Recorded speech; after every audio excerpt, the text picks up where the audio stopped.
Nadreen अस्सलामु अलैकुम वरहमतुल्लाहि वबरकातुहू।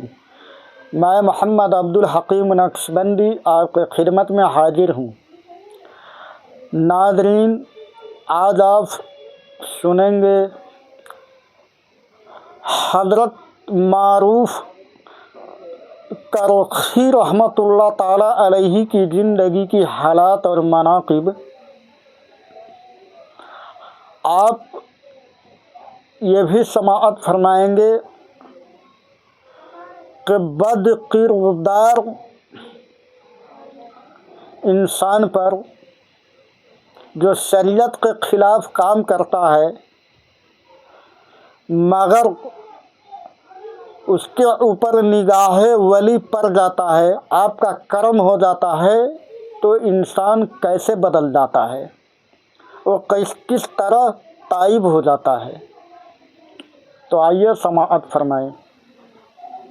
भाग पहला है। आज पहला वीडियो हज़रत मारूफ करखी रहमतुल्लाह ताला अलैहि की आप सुनेंगे। इंशाअल्लाह इसी तरह छोटे छोटे भाग में मैं आपको सुनाऊंगा। औज़ु बिल्लाहि मिनश शैतानिर रजीम, बिस्मिल्लाहिर रहमानिर रहीम। आप तरीक़त व हकीकत के मुक़्तदा पेशवा थे, लेकिन आपके वालिदैन नसरानी थे, और जब आपको दाखिल मकतब किया गया तो मुअल्लिम ने यह दर्स देना चाहा कि सालस सलासा यानी खुदा तीन है। आप तो वालिदा जब नसरानी थी और वह पढ़ने के लिए, इल्म हासिल करने के लिए लेकर गई, तो वहाँ जो पढ़ाते थे, जो उस्ताद था, उसने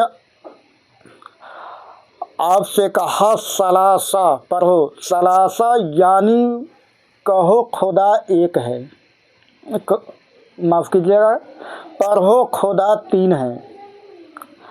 आपने कहा कुल हु अल्लाहु अहद, अल्लाह तो एक है।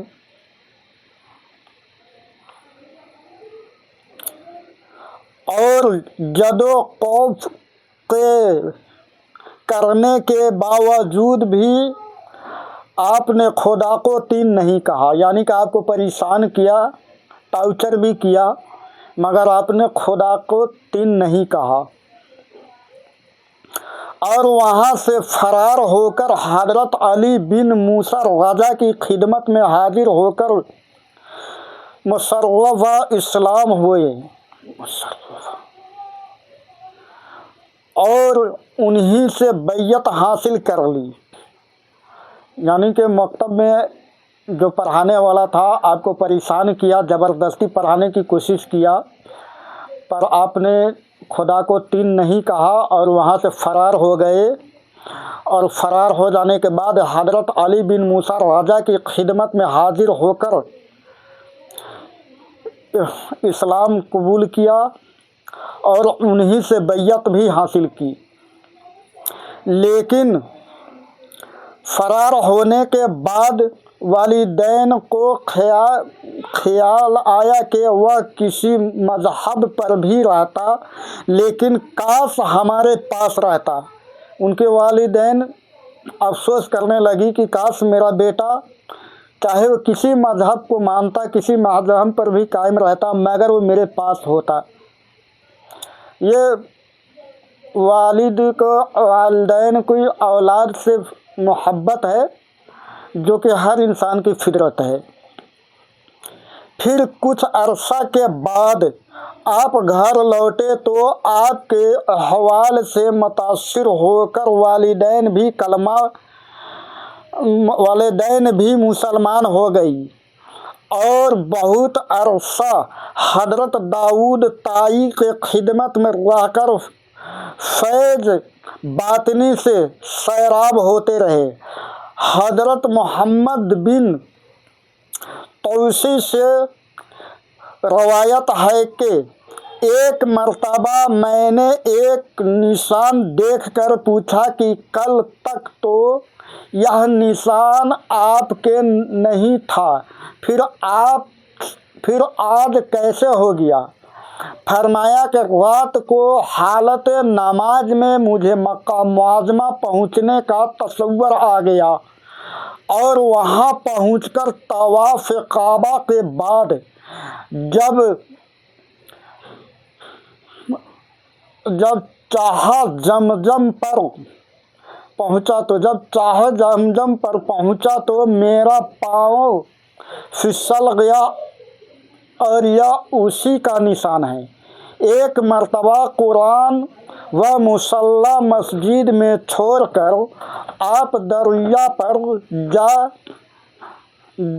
पर पाकीज़गी की नियत से तशरीफ़ ले गए। दरअसल एक बुढ़िया आपका कुरान व मुसल्ला मस्जिद से उठाकर चलती बनी।